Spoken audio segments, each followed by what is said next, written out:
Okay, so once you finish coloring the cartoon, we need to bring in our signature. Let me see, do I have a signature? I go to File, Open, and I open from local. Let's see if I have it. Here's a signature. Let's just open that one. And it's the one I created, Vincent. Okay, but I'm going to ungroup it. Ungroup selection. I just right click and just let me see. Is this still a group? Right, ungroup. Is this a group? Okay, that's one group, and this is another group. So I'm going to copy this one, edit, copy, and here on the top right, you have the signature and the cartoon. So I'm going to click on the cartoon, go to edit, paste, and there's Vincent, the signature. You can scale it, make it smaller. Put it right there as my signature. Oops, I didn't want to hit escape or Control Z. I want to make it small, don't want to make it too big. There it is, Vincent. And then hide your guide.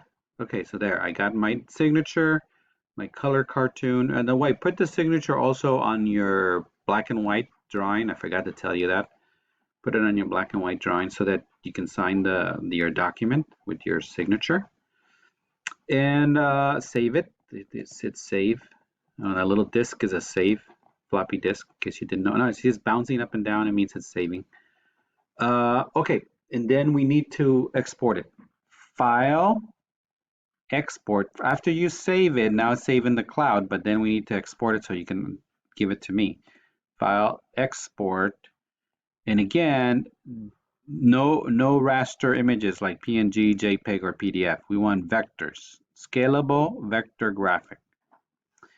And then we're going to do is type in your last name dash first name dash color dash cartoon. Okay. Oh, and don't forget to do period, the little dot, SVG, which stands for Scalable Vector Graphic, and save. There. Then you can just go back to your Google Classroom and upload it to the thing. All right? Okay.